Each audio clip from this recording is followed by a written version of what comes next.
C'est un véritable pas des géants vers la justice réparatrice en Ituri. Les actuelles violences orchestrées en territoire de Djougou par la milice RP Zaïre de Thomas Lubanga alliée au 123 sont traitées par la Cour pénale internationale, a laissé entendre la responsable du programme, fonds au profit des victimes. C'est vraiment le bureau du procureur de la CPI qui s'en occupe de toute question par rapport aux perpétrateurs des crimes ou bien par rapport à tout ce qui concerne les auteurs des crimes. Je sais que la CPI est en train de faire son travail. Depuis 2024, plus de 100 000 victimes ont déjà bénéficié de réparations dans le cadre de ce programme. La CPI reste déterminée à renforcer sa présence en Ituri pour garantir que les victimes soient reconnues, entendues et réparées, a-t-elle renchéri. Mise en œuvre de nos différents projets ici en RTC, notamment pour les victimes de M. Thomas Lubanga, les victimes de M. Bosco Taganda et les autres victimes de crimes de guerre et de crimes contre l'humanité que nous, avec nos partenaires, faisons la mise en œuvre.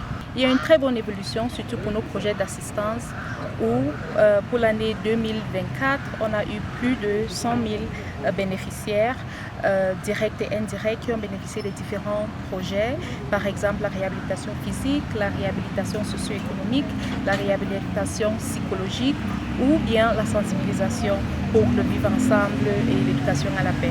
Notre travail uniquement, c'est de travailler avec les victimes et de soulager leur douleur avec bien sûr nos partenaires et l'appui du gouvernement congolais. La tenue de cette séance, jugée de stratégique par l'administration militaire et la Cour pénale internationale, prouve à suffisance l'attention de la communauté internationale sur les violences commises en Ituri.